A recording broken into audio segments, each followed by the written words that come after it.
Hello everyone, मैं हूं दीपिका। आज की इस वीडियो में आप सुनेंगे अतीत में दबे पांव, जिसके लेखक हैं ओम थानवी। तो आइए शुरू करते हैं। अभी भी मोहनजोदड़ो और हड़प्पा प्राचीन भारत के ही नहीं, दुनिया के दो सबसे पुराने नियोजित शहर माने जाते हैं। ये सिंधु घाटी सभ्यता के परवर्ती यानी परिपक्व दौर के शहर हैं। खुदाई में और शहर भी मिले हैं, लेकिन मोहनजोदड़ो ताम्रकाल के शहरों में सबसे बड़ा है। वह सबसे उत्कृष्ट भी है। व्यापक खुदाई यहीं पर संभव हुई। बड़ी तादाद में इमारतें, सड़कें, धातु पत्थर की मूर्तियां, चौक पर बने चित्रित भांडे, मुहरें, साजो सामान और खिलौने आदि मिले। सभ्यता का अध्ययन संभव हुआ। उधर सैकड़ों मील दूर हड़प्पा के ज्यादातर साक्ष्य रेल लाइन बिछने के दौरान विकास की भेंट चढ़ गए। मोहनजोदड़ो के बारे में धारणा है कि अपने दौर में वह घाटी की सभ्यता का केंद्र रहा होगा, यानी एक तरह की राजधानी। माना जाता है यह शहर 200 हेक्टेयर क्षेत्र में फैला था। आबादी कोई 85,000 थी। जाहिर है 5000 साल पहले यह आज के महानगर की परिभाषा को भी लांघता होगा। दिलचस्प बात यह है कि सिंधु घाटी मैदान की संस्कृति थी, पर पूरा मोहनजोदड़ो छोटे मोटे टीलों पर आबाद था। ये टीले प्राकृतिक नहीं थे। कच्ची और पक्की दोनों तरह की ईंटों से धरती की सतह को ऊंचा उठाया गया था, ताकि सिंधु का पानी बाहर पसर आए तो उससे बचा जा सके। मोहनजोदड़ो की खूबी यह है कि इस आदिम शहर की सड़कों और गलियों में आप आज भी घूम फिर सकते हैं। यहाँ की सभ्यता और संस्कृति का सामान भले अजायब घरों की शोभा बढ़ा रहा हो, शहर जहाँ था अब भी वहीं है। आप इसकी किसी भी दीवार पर पीठ टिकाकर सुस्ता सकते हैं। वह एक खंडहर क्यों न हो, किसी घर की देहरी पर पांव रखकर आप सहसा सहम सकते हैं। रसोई की खिड़की पर खड़े होकर उसकी गंध महसूस कर सकते हैं, या शहर के किसी सुनसान मार्ग पर कान देकर उस बैलगाड़ी की रुनझुन सुन सकते हैं जिसे आपने पुरातत्व की तस्वीरों में मिट्टी के रंग में देखा है। सच है कि यहाँ किसी आंगन की टूटी फूटी सीढ़ियाँ अब आपको कहीं नहीं ले जाती। वे आकाश की तरफ अधूरी रह जाती हैं, लेकिन उन अधूरे पायदानों पर खड़े होकर अनुभव किया जा सकता है कि आप दुनिया की छत पर हैं। वहाँ से आप इतिहास को नहीं, उसके पार झांक रहे हैं। सबसे ऊंचे चबूतरे पर बड़ा बौद्ध स्तूप है, मगर यह मोहनजोदड़ो की सभ्यता के बिखरने के बाद एक जीर्ण शीर्ण टीले पर बना। कोई 25 फुट ऊंचे चबूतरे पर 26 सदी पहले बनी ईंटों के दम पर स्तूप को आकार दिया गया। चबूतरे पर भिक्षुओं के कमरे भी हैं। 1922 में जब राखालदास बनर्जी यहाँ आए, तब वे इसी स्तूप की खोजबीन करना चाहते थे। इसके गिर्द खुदाई शुरू करने के बाद उन्हें इल्हाम हुआ कि यहाँ ईसा पूर्व के निशान हैं। भारतीय पुरातत्व सर्वेक्षण के महानिदेशक जॉन मार्शल के निर्देश पर खुदाई का व्यापक अभियान शुरू हुआ। धीमे धीमे यह खोज विशेषज्ञों को सिंधु घाटी सभ्यता की देहरी पर ले आई। इस खोज ने भारत को मिस्र और मेसोपोटामिया, इराक की प्राचीन सभ्यताओं के समकक्ष ला खड़ा किया। दुनिया की प्राचीन सभ्यता होने के भारत के दावे को पुरातत्व का वैज्ञानिक आधार मिल गया। पर्यटक बंगले से एक सर्पिल पगडंडी पार कर हम सबसे पहले इसी स्तूप पर पहुँचे। पहली ही झलक ने हमें अपलक कर दिया। इसे नागर भारत का सबसे पुराना लैंडस्केप कहा गया है। यह शायद सबसे रोमांचक भी है। न आकाश पतला है न धरती, पर कितनी सभ्यताएं, इतिहास और कहानियां बदल गईं। इस ठहरे हुए दृश्य में हजारों साल से लेकर पल भर पहले तक की धड़कन बसी हुई है। इसे देखकर सुना जा सकता है। भले ही किसी जगह के बारे में हमने कितना पढ़ सुन रखा हो, तस्वीरें या वृत्त चित्र देखे हों, देखना अपनी आंख से देखना है। बाकी सब आंख का झपकना है। जैसे यात्रा अपने पांव चलना है, बाकी सब तो कदम ताल है। मौसम जाड़े का था, पर दोपहर की धूप बहुत कड़ी थी, सारे आलम को जैसे एक फीके रंग में रंगने की कोशिश करती हुई। यह इलाका राजस्थान से बहुत मिलता जुलता है। रेत के टीले नहीं हैं, खेतों पर हरापन यहाँ है, मगर बाकी वही खुला आकाश, सूना परिवेश, धूल, बबूल और ज्यादा ठंड, ज्यादा गर्मी। मगर यहाँ की धूप का मिजाज जुदा है। राजस्थान की धूप पारदर्शी है, सिंध की धूप चौंधियाती है। तस्वीर उतारते वक्त आप कैमरे में जरूरी पुर्जे ना घुमाएं, तो ऐसा जान पड़ेगा जैसे दृश्यों के रंग उड़े हुए हों। पर इससे एक फायदा हुआ, हमें हर दृश्य पर नजरें दोबारा फिरानी पड़ती। इस तरह बार बार निहारें तो दृश्य जहन में ऐसे ठहरते हैं मानो तस्वीर देखकर उनकी याद ताज़ा करने की कभी जरूरत ना पड़े। स्तूप वाला चबूतरा मोहनजोदड़ो के सबसे खास हिस्से के एक सिरे पर स्थित है।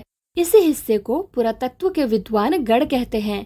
चार दीवारी के भीतर ऐतिहासिक शहरों के सत्ता केंद्र अवस्थित होते थे, चाहे वह राजसत्ता हो या धर्मसत्ता। बाकी शहर गढ़ से कुछ दूर बसे होते थे। क्या यह रास्ता भी दुनिया को मोहनजोदड़ो ने दिखाया? सभी अहम और अब दुनिया भर में प्रसिद्ध इमारतों के खंडहर चबूतरे के पीछे यानी पश्चिम में हैं। इनमें प्रशासनिक इमारतें, सभा भवन, ज्ञानशाला और कोठार हैं। वह अनुष्ठानिक महाकुंड भी, जो सिंधु घाटी सभ्यता के अद्वितीय वास्तु कौशल को स्थापित करने के लिए अकेला ही काफी माना जाता है। असल में यहाँ यही एक निर्माण है जो अपने मूल स्वरूप के बहुत नजदीक बचा रह सका है। बाकी इमारतें इतनी उजड़ी हुई हैं कि कल्पना और बरामद चीजों के जोड़ से उनके उपयोग का अंदाजा भर लगाया जा सकता है। नगर नियोजन की मोहनजोदड़ो अनूठी मिसाल है। इस कथन का मतलब आप बड़े चबूतरे से नीचे की तरफ देखते हुए सहज ही भाप सकते हैं। इमारतें भले खंडहरों में बदल चुकी हों, मगर शहर की सड़कों और गलियों के विस्तार को स्पष्ट करने के लिए ये खंडहर काफी हैं। यहाँ की कमोबेश सारी सड़कें सीधी हैं या फिर आड़ी। आज वास्तुकार इसे ग्रिड प्लान कहते हैं। आज की सेक्टर मार्का कॉलोनियों में हमें आड़ा सीधा नियोजन बहुत मिलता है, लेकिन वह रहन सहन को नीरस बनाता है। शहरों में नियोजन के नाम पर भी हमें अराजकता ज्यादा हाथ लगती है। ब्राजीलिया या चंडीगढ़ और इस्लामाबाद ग्रिड शैली के शहर हैं, जो आधुनिक नगर नियोजन के प्रतिमान ठहराए जाते हैं, लेकिन उनकी बसावट शहर के खुद विकसने का कितना अवकाश छोड़ती है, इस पर बहुत शंका प्रकट की जाती है। मोहनजोदड़ो की साक्षर सभ्यता एक सुसंस्कृत समाज की स्थापना थी, लेकिन उसमें नगर नियोजन और वास्तुकला की आखिर कितनी भूमिका थी? स्तूप वाले चबूतरे के पीछे गढ़ और ठीक सामने उच्च वर्ग की बस्ती है। उसके पीछे 5 किलोमीटर दूर सिंधु बहती है। पूरब की इस बस्ती से दक्षिण की तरफ नजर दौड़ाते हुए पूरा पीछे घूम जाएं तो आपको मोहनजोदड़ो के खंडहर हर जगह दिखाई देंगे। दक्षिण में जो टूटे फूटे घरों का जमघट है वह कामगारों की बस्ती है। कहा जा सकता है इतर वर्ग की। संपन्न समाज में वर्ग भी होंगे, लेकिन क्या निम्न वर्ग यहाँ नहीं था? कहते हैं निम्न वर्ग के घर इतनी मजबूत सामग्री के नहीं रहे होंगे कि 5000 साल टिक सके। उनकी बस्तियां और दूर रही होंगी। यह भी है कि 100 साल में अब तक इस इलाके के 1/3 हिस्से की खुदाई ही हो पाई है। अब वह भी बंद हो चुकी है। हम पहले स्तूप के टीले से महाकुंड के विहार की दिशा में उतरे। दाईं तरफ एक लंबी गली दिखती है। इसके आगे महाकुंड है।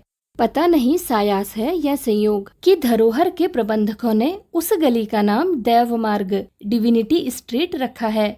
माना जाता है कि उस सभ्यता में सामूहिक स्नान किसी अनुष्ठान का अंग होता था।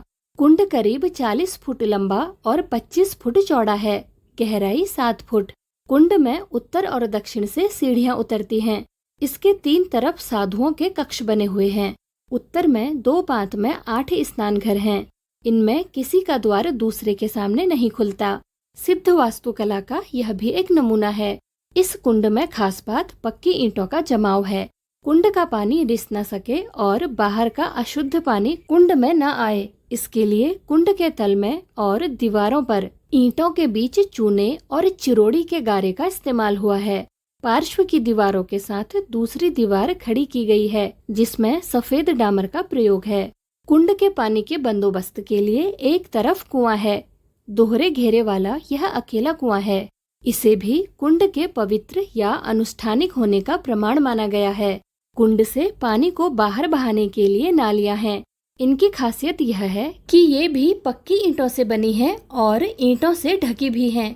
पक्की और आकार में समरूप धूसर ईंटें तो सिंधु घाटी सभ्यता की विशिष्ट पहचान मानी ही गई हैं। ढकी हुई नालियों का उल्लेख भी पुरातात्विक विद्वान और इतिहासकार जोर देकर करते हैं। पानी निकासी का ऐसा सुव्यवस्थित बंदोबस्त इससे पहले के इतिहास में नहीं मिलता। महाकुंड के बाद हमने गढ़ की परिक्रमा की। कुंड के दूसरी तरफ विशाल कोठार है।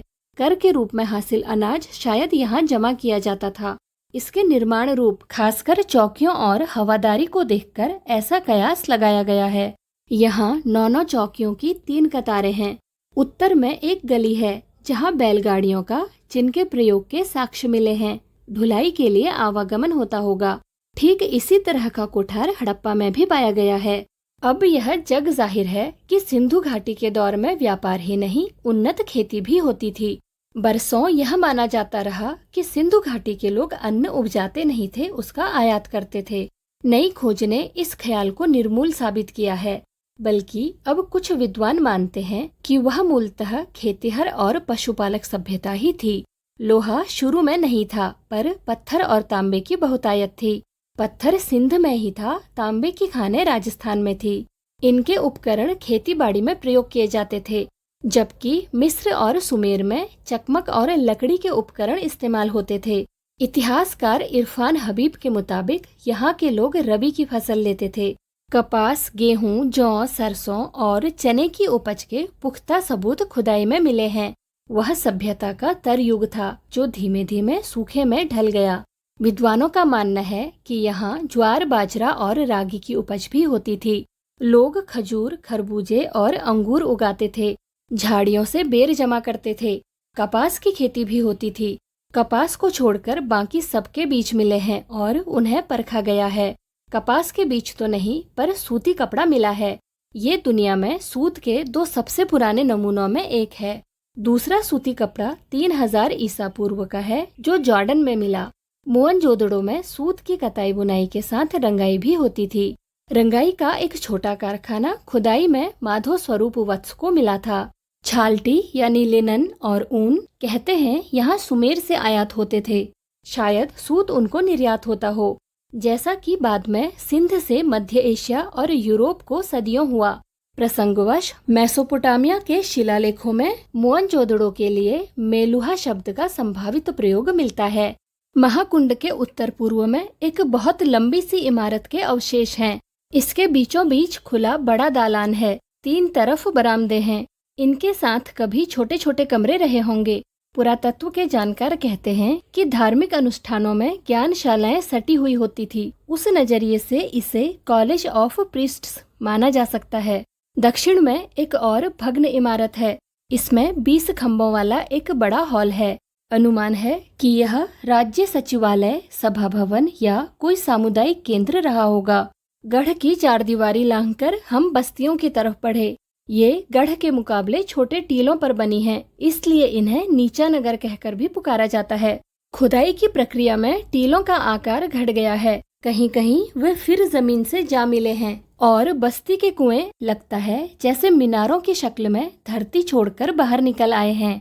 पूरब की बस्ती रईसों की बस्ती है। हालांकि आज के युग में पूरब की बस्तियां गरीबों की बस्तियां मानी जाती हैं। मोहनजोदड़ो इसका उलट था, यानी बड़े घर, चौड़ी सड़कें, ज्यादा कुएं। मोहनजोदड़ो के सभी खंडहरों को खुदाई कराने वाले पुरातत्ववेत्ताओं का संक्षिप्त नाम दे दिया गया है, जैसे D.K. हल्का, दीक्षित काशीनाथ की खुदाई। उनके नाम पर यहाँ 2 हल्के हैं। D.K. क्षेत्र दोनों बस्तियों में सबसे महत्वपूर्ण है। शहर की मुख्य सड़क फर्स्ट स्ट्रीट यहीं पर है। यह बहुत लंबी सड़क है, मानो कभी पूरे शहर को नापती हो। अब यह आधा मील बची है। इसकी चौड़ाई 33 फुट है। मोहनजोदड़ो से 3 तरह के वाहनों के साक्ष्य मिले हैं। इनमें सबसे चौड़ी बैलगाड़ी रही होगी। इस सड़क पर 2 बैलगाड़ियां एक साथ आसानी से आ जा सकती हैं। यह सड़क वहां पहुंचती है जहां कभी बाजार था। इस सड़क के दोनों ओर घर हैं, लेकिन सड़क की ओर सारे घरों की सिर्फ पीठ दिखाई देती है, यानी कोई घर सड़क पर नहीं खुलता। उनके दरवाजे अंदर गलियों में हैं। दिलचस्प संयोग है कि चंडीगढ़ में ठीक यही शैली 50 साल पहले कार्बुजिए ने इस्तेमाल की। वहाँ भी कोई घर मुख्य सड़क पर नहीं खुलता। आपको किसी के घर जाने के लिए मुख्य सड़क से पहले सेक्टर के भीतर दाखिल होना पड़ता है, फिर घर की गली में, फिर घर में। क्या कार्बुजिए ने यह सीख मोहनजोदड़ो से ली? कहते हैं कविता में से कविता निकलती है। कलाओं की तरह वास्तुकला में भी कोई प्रेरणा चेतन अवचेतन ऐसे ही सफर करती होगी। ढकी हुई नालियां मुख्य सड़क के दोनों तरफ समांतर दिखाई देती हैं। बस्ती के भीतर भी इनका यही रूप है। हर घर में एक स्नान घर है। घरों के भीतर से पानी या मैल की नालियां बाहर हौदी तक आती हैं और फिर नालियों के जाल से जुड़ जाती हैं। कहीं कहीं वे खुली हैं, पर ज्यादातर बंद हैं। स्वास्थ्य के प्रति मोहनजोदड़ो के बाशिंदों के सरोकार का यह बेहतर उदाहरण है। बस्ती के भीतर छोटी सड़कें हैं और उनमें छोटी गलियां भी। छोटी सड़कें 9 से 12 फुट तक चौड़ी हैं। इमारतों से पहले जो चीज दूर से ध्यान खींचती है वह है कुओं का प्रबंध। ये कुएं भी पकी हुई एक ही आकार की ईंटों से बने हैं। इतिहासकार कहते हैं सिंधु घाटी सभ्यता संसार में पहली ज्ञात संस्कृति है जो कुएं खोदकर भूजल तक पहुंची। उनके मुताबिक केवल मोहनजोदड़ो में 700 के करीब कुएं थे। नदी, कुएं, कुंड, स्नानागार और बेजोड़ पानी निकासी। क्या सिंधु घाटी सभ्यता को हम जल संस्कृति कह सकते हैं? बड़ी बस्ती में पुरातत्व शास्त्री काशीनाथ दीक्षित के नाम पर एक हल्का DKG कहलाता है। इसके घरों की दीवारें ऊंची और मोटी हैं। मोटी दीवार का अर्थ यह लगाया जाता है कि उस पर दूसरी मंजिल भी रही होगी। कुछ दीवारों में छेद हैं जो संकेत देते हैं कि दूसरी मंजिल उठाने के लिए शायद यह शहतीरों की जगह हो। सभी घर ईंट के हैं। एक ही आकार की ईंटें 1:2:4 के अनुपात की। सभी भट्टी में पकी हुई। हड़प्पा से हटकर जहां पक्की और कच्ची ईंटों का मिला जुला निर्माण उजागर हुआ है, मोहनजोदड़ो में पत्थर का प्रयोग मामूली हुआ। कहीं कहीं नालियां ही अनगढ़ पत्थरों से ढकी दिखाई दी। इन घरों में दिलचस्प बात यह है कि सामने की दीवार में केवल प्रवेश द्वार बना है, कोई खिड़की नहीं है। खिड़कियां शायद ऊपर की दीवार में रहती हों, यानी दूसरी मंजिल पर। बड़े घरों के भीतर आंगन के चारों तरफ बने कमरों में खिड़कियां जरूर हैं। बड़े आंगन वाले घरों के बारे में समझा जाता है कि वहाँ कुछ उद्यम होता होगा, कुम्हारी का काम या कोई धातु कर्म। हालांकि सभी घर खंडहर हैं और दिखाई देने वाली चीजों से हम सिर्फ अंदाजा लगा सकते हैं। घर छोटे भी हैं और बड़े भी, लेकिन सब घर एक कतार में हैं। ज्यादातर घरों का आकार तकरीबन 30x30 फुट का होगा। कुछ इससे दुगने और तिगुने आकार के भी हैं। इनकी वास्तुशैली कमोबेश एक सी प्रतीत होती है। व्यवस्थित और नियोजित शहर में शायद इसका भी कोई कायदा नगर वासियों पर लागू हो। एक घर को मुखिया का घर कहा जाता है। इसमें 2 आंगन और करीब 20 कमरे हैं। DKBC हल्का आगे पूरब में है। दाढ़ी वाले याजक नरेश की मूर्ति इसी तरफ के एक घर से मिली थी। DKG की मुख्य सड़क पर दक्षिण की ओर बढ़े तो 1.5 फरलांग की दूरी पर HR हल्का है। सड़क उसे 2 भागों में बांट देती है। ये हल्का हेरल्ड हरग्रीव्स के नाम पर है, जिन्होंने 1924-25 में राखालदास बनर्जी के बाद खुदाई करवाई थी। यहीं पर एक बड़े घर में कुछ कंकाल मिले थे, जिन्हें लेकर कई तरह की कहानियां बनती रहीं। प्रसिद्ध नर्तकी शिल्प भी यहीं एक छोटे घर की खुदाई में निकला था। इसके बारे में पुरातत्वविद मार्टिमर व्हीलर ने कहा था कि संसार में इसके जोड़ की दूसरी चीज शायद ही होगी। यह मूर्ति अब दिल्ली के राष्ट्रीय संग्रहालय में है। यहीं पर एक बड़ा घर है जिसे उपासना केंद्र समझा जाता है। इसमें आमने सामने की 2 चौड़ी सीढ़ियां ऊपर की ध्वस्त मंजिल की तरफ जाती हैं। पश्चिम में गढ़ी के ठीक पीछे माधो स्वरूप वत्स के नाम पर VS हिस्सा है। यहाँ वह रंगरेज का कारखाना भी लोग चाव से देखते हैं, जहाँ जमीन में ईंटों के गोल गड्ढे उभरे हुए हैं। अनुमान है कि इनमें रंगाई के बड़े बर्तन रखे जाते थे। 2 कतारों में 16 छोटे 1 मंजिला मकान हैं। एक कतार मुख्य सड़क पर है, दूसरी पीछे की छोटी सड़क की तरफ। सब में 2-2 कमरे हैं। स्नान घर यहाँ भी सब घरों में हैं। बाहर बस्ती में कुएं सामूहिक प्रयोग के लिए हैं। ये कर्मचारियों या कामगारों के घर रहे होंगे। मोहनजोदड़ो में कुओं को छोड़कर लगता है जैसे सब कुछ चौकोर या आयताकार हो। नगर की योजना, बस्तियां, घर, कुंड, बड़ी इमारतें, ठप्पेदार मोहरे, चौपड़ का खेल, गोटियां, तौलने के बाट आदि सब। छोटे घरों में छोटे कमरे समझ में आते हैं, पर बड़े घरों में छोटे कमरे देखकर अचरज होता है। इसका एक अर्थ तो यह लगाया गया है कि शहर की आबादी काफी रही होगी। दूसरी तरफ यह विचार सामने आया है कि बड़े घरों में निचली यानी भूतल मंजिल में नौकर चाकर रहते होंगे। ऐसा अमेरिकी नृतत्वशास्त्री ग्रेगरी पोसेल का मानना है। बड़े घरों के आंगन में चौड़ी सीढ़ियां हैं। कुछ घरों में ऊपर की मंजिल के निशान हैं, पर सीढ़ियां नहीं हैं। शायद यहाँ लकड़ी की सीढ़ियां रही हों, जो कालांतर में नष्ट हो गई। संभव है ऊपर की मंजिल में ज्यादा खिड़कियां, झरोखे और साज सज्जा रही हो। लकड़ी का इस्तेमाल भी बहुत संभव है पूरे घर में होता हो। कुछ घरों में बाहर की तरफ सीढ़ियों के संकेत हैं। यहाँ शायद ऊपर और नीचे अलग अलग परिवार रहते होंगे। छोटे घरों की बस्ती में छोटी संकरी सीढ़ियां हैं, उनके पायदान भी ऊंचे हैं। ऐसा जगह की तंगी की वजह से होता होगा। गौर किया कि मोहनजोदड़ो के किसी घर में खिड़कियों या दरवाजों पर छज्जों के चिन्ह नहीं हैं। गर्म इलाकों के घरों में छाया के लिए यह आम प्रावधान होता है। क्या उस वक्त यहाँ इतनी कड़ी धूप नहीं पड़ती होगी? मुझे मोहनजोदड़ो की जानी मानी मुहरों के पशु याद हो आए। शेर, हाथी या गैंडा इस मरुभूमि में हो नहीं सकते। क्या उस वक्त यहाँ जंगल भी थे? यह तथ्य स्थापित हो चुका है कि यहाँ अच्छी खेती होती थी। पुरातत्वी शिरीन रत्नागर का मानना है कि सिंधुवासी कुओं से सिंचाई कर लेते थे। दूसरे, मोहनजोदड़ो की किसी खुदाई में नहर होने के प्रमाण नहीं मिले हैं, यानी बारिश उस काल में काफी होती होगी। क्या बारिश घटने और कुओं के अत्यधिक इस्तेमाल से भूतल जल की पहुंच से दूर चला गया? क्या पानी के अभाव में यह इलाका उजड़ा और उसके साथ सिंधु घाटी की समृद्ध सभ्यता भी? मोहनजोदड़ो में उस रोज हवा बहुत तेज बह रही थी। किसी बस्ती के टूटे फूटे घर में दरवाजे या खिड़की के सामने से हम गुजरते तो साए साए की ध्वनि में हवा की लय साफ पकड़ में आती थी। वैसे ही जैसे सड़क पर किसी वाहन के गुजरते हुए किनारे की पटरी के अंतरालों में रह रहकर हवा के लयबद्ध थपेड़े सुनाई पड़ते हैं। सूने घरों में हवा की लय और ज्यादा गूंजती है, इतनी कि कोनों का अंधियारा भी सुनाई दे।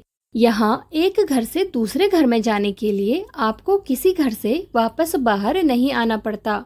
आखिर सब खंडहर है, सब कुछ खुला है। अब कोई घर जुदा नहीं है। एक घर दूसरे में खुलता है, दूसरा तीसरे में, जैसे पूरी बस्ती एक बड़ा घर हो। लेकिन घर एक नक्शा ही नहीं होता। हर घर का एक संस्कारमय आकार होता है, भले ही वह 5000 साल पुराना घर क्यों न हो। हम में कमोवेश हर कोई पांव आहिस्ता उठाते हुए एक घर से दूसरे घर में बेहद धीमी गति से दाखिल होता था, मानो मन में अतीत को निहारने की जिज्ञासा ही न हो। किसी अजनबी घर में अनधिकार चहलकदमी का अपराध बोध भी हो, जैसे किसी पराये घर में पिछवाड़े से चोरी छुपे घुस आए। सब जानते हैं यहाँ अब कोई बसने नहीं आएगा, लेकिन यह मोहनजोदड़ो के पुरातात्विक अभियान की ही खूबी थी कि मिट्टी में इंच दर इंच कंघी कर इस कदर शहर, उनकी गलियों और घरों को ढूंढा और सहेजा गया है कि यह एहसास हर वक्त आपके साथ रहता है, कल कोई यहाँ बसता था। जरूर यह आपकी सभ्यता परंपरा है, मगर घर आपका नहीं है। अनचाहे मुझे मोहनजोदड़ो की गलियों या घरों में राजस्थान का ख्याल न आए, ऐसा नहीं हो सका। महज इसलिए नहीं कि पश्चिमी राजस्थान और सिंध गुजरात की दृश्यावली एक सी है। कई चीजें हैं जो मुझे यहाँ से वहाँ जोड़ जाती हैं, जैसे हजारों साल पुराने यहाँ के खेत, बाजरे और ज्वार की खेती। मोहनजोदड़ो के घरों में टहलते हुए मुझे कुलधरा की याद आई। यह जैसलमेर के मुहाने पर पीले पत्थर के घरों वाला एक खूबसूरत गांव है। उस खूबसूरती में हर दम एक गमी व्याप्त है। गांव में घर हैं पर लोग नहीं हैं। कोई 150 साल पहले राजा से तकरार पर स्वाभिमानी गांव का हर बाशिंदा रातों रात अपना घर छोड़ चला गया। दरवाजे असबाब पीछे लोग उठा ले गए। घर खंडहर हो गए पर ढहे नहीं। घरों की दीवारें, प्रवेश और खिड़कियां ऐसी हैं जैसे कल की बात हो। लोग निकल गए, वक्त वहीं रह गया। खंडहरों ने उसे थाम लिया। जैसे सुबह लोग घरों से निकले हों, शायद शाम ढले लौट आने वाले हों। राजस्थान ही नहीं, गुजरात, पंजाब और हरियाणा में भी कुएं, कुंड, गली कूचे, कच्ची पक्की ईंटों के कई घर भी आज वैसे मिलते हैं जैसे हजारों साल पहले हुए। जॉन मार्शल ने मोहनजोदड़ो पर 3 खंडों का एक विशद प्रबंध छपवाया था। उसमें खुदाई में मिली ठोस पहियों वाली मिट्टी की गाड़ी के चित्र के साथ सिंध में पिछली सदी में बढ़ती जा रही ठीक उसी तरह की बैलगाड़ी का भी एक चित्र प्रकाशित है। तस्वीर से उन्होंने एक सतत परंपरा का इजहार किया। हालांकि कमानी या आरे वाले पहिए का आविष्कार बहुत पहले हो चुका था। जब मैं छोटा था, हमारे गांव में भी लकड़ी वाले ठोस पहिए बैलगाड़ी में जुड़ते थे। दुल्हन पहली दफा इसी बैलगाड़ी में ससुराल जाती थी। बाद में हमारे यहाँ भी बैलगाड़ी में आरे वाले पहिए जुड़ने लगे। अब तो उसमें जीप के उतारू पहिए लगते हैं। हवाई जहाज के उतारू पहिए बाजार में आने के बाद ऊंट गाड़े गाड़ी नहीं का भी आविष्कार हो गया है। रेगिस्तान के जहाज से हवा के जहाज का यह ऐतिहासिक गठजोड़ है। हालांकि कहना मुश्किल है कि दुल्हन की सवारी के रूप में बैलगाड़ी या ऊंट गाड़े का अब वहाँ कभी इस्तेमाल होता होगा। हमारे मेजबान ने ध्यान दिलाया कि मोहनजोदड़ो का अजायब घर देखना अभी बाकी है। खंडहरों से निकल हम उस साबुत इमारत में आ गए, लेकिन प्रदर्शित सामान आपको खंडहरों से निकल आने का एहसास होने नहीं देता। अजायब घर छोटा ही है, जैसे किसी कस्बाई स्कूल की इमारत हो। सामान भी ज्यादा नहीं है। अहम चीजें कराची, लाहौर, दिल्ली और लंदन में हैं। यों अकेले मोहनजोदड़ो की खुदाई में निकली पंजीकृत चीजों की संख्या 50,000 से ज्यादा है। मगर जो मुट्ठी भर चीजें यहाँ प्रदर्शित हैं, पहुंची हुई सिंधु सभ्यता की झलक दिखाने को काफी हैं। काला पड़ गया गेहूं, तांबे और कांसे के बर्तन, मुहरें, वाद्य, चौक पर बने विशाल मृद भांड, उन पर काले भूरे चित्र, चौपड़ की गोटियां, दिए, माप तौल के पत्थर, तांबे का आईना, मिट्टी की बैलगाड़ी और दूसरे खिलौने, 2 पाटन वाली चक्की, कंघी, मिट्टी के कंगन, रंग बिरंगे पत्थरों के मनकों वाले हार और पत्थर के औजार। अजायब घर में तैनात अली नवाज बताता है, कुछ सोने के गहने भी यहाँ हुआ करते थे जो चोरी हो गए। एक खास बात यहाँ कोई भी महसूस करेगा, अजायब घर में प्रदर्शित चीजों में औजार तो हैं पर हथियार कोई नहीं है। मोहनजोदड़ो क्या, हड़प्पा से लेकर हरियाणा तक समूची सिंधु सभ्यता में हथियार उस तरह कहीं नहीं मिले हैं जैसे किसी राजतंत्र में होते हैं। इस बात को लेकर विद्वान सिंधु सभ्यता में शासन या सामाजिक प्रबंध के तौर तरीके को समझने की कोशिश कर रहे हैं।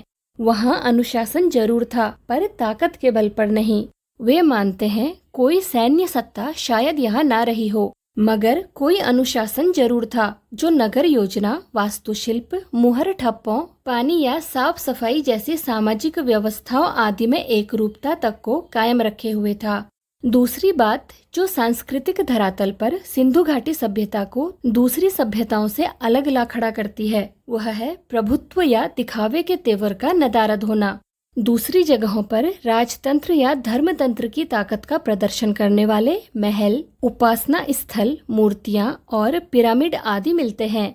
हड़प्पा संस्कृति में न भव्य राजप्रसाद मिले हैं, न मंदिर, न राजाओं महंतों की समाधियां। यहाँ के मूर्ति शिल्प छोटे हैं और औजार भी। मोहनजोदड़ो के नरेश के सिर पर जो मुकुट है, शायद उससे छोटे सिर पैंच की कल्पना भी नहीं की जा सकती। और तो और उन लोगों की नावें बनावट में मिस्र के नावों जैसी होते हुए भी आकार में छोटी रहीं।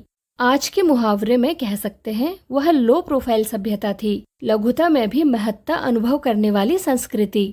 मोहनजोदड़ो सिंधु सभ्यता का सबसे बड़ा शहर ही नहीं था, उसे साधनों और व्यवस्थाओं को देखते हुए सबसे समृद्ध भी माना गया है। फिर भी इसकी संपन्नता की बात कम हुई है तो शायद इसलिए कि उसमें भव्यता का आडंबर नहीं है। दूसरी वजह यह भी है कि मोहनजोदड़ो और हड़प्पा पिछली सदी में ही उद्घाटित हो सके। उनकी अनबूझ लिपि अभी भी सारे रहस्य अपने में छिपाए हुए है। सिंधु घाटी के लोगों में कला या सुरुचि का महत्व ज्यादा था। वास्तुकला या नगर नियोजन ही नहीं, धातु और पत्थर की मूर्तियां, मृद भांड, उन पर चित्रित मनुष्य, वनस्पति या पशु पक्षियों की छवियां, सुनिर्मित मुहरें, उन पर बारीकी से उत्कीर्ण आकृतियां, खिलौने, केश विन्यास, आभूषण और सबसे ऊपर सुघड़ अक्षरों का लिपि रूप सिंधु सभ्यता को तकनीक सिद्ध से ज्यादा कला सिद्ध जाहिर करता है। एक पुरातत्ववेत्ता के मुताबिक सिंधु सभ्यता की खूबी उसका सौंदर्य बोध है, जो राज पोषित या धर्म पोषित न होकर समाज पोषित था। शायद इसीलिए आकार की भव्यता की जगह उसमें कला की भव्यता दिखाई देती है। अजायब घर में रखी चीजों में कुछ सुइयां भी हैं।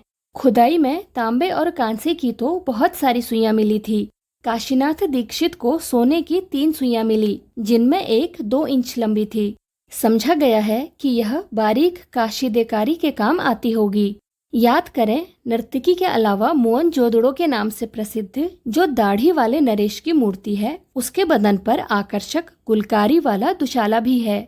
आज छापे वाला कपड़ा अजरक सिंध की खास पहचान बन गया है, पर कपड़ों पर छपाई का आविष्कार बहुत बाद का है। खुदाई में सुइयों के अलावा हाथी दांत और तांबे के सुए भी मिले हैं। जानकार मानते हैं कि इनसे शायद दरियां बुनी जाती थीं। हालांकि दरी का कोई नमूना या साक्ष्य हासिल नहीं हुआ है। वह शायद कभी हासिल ना हो, क्योंकि मोहनजोदड़ो में अब खुदाई बंद कर दी गई है। सिंधु के पानी के रिसाव से क्षार और दलदल की समस्या पैदा हो गई है। मौजूदा खंडहरों को बचाकर रखना ही अब अपने आप में बड़ी चुनौती है। आज की इस वीडियो में बस इतना ही। वीडियो में अंत तक बने रहने के लिए आपका शुक्रिया। तो मिलते हैं अगली वीडियो में एक नए अध्याय के साथ। Thank you.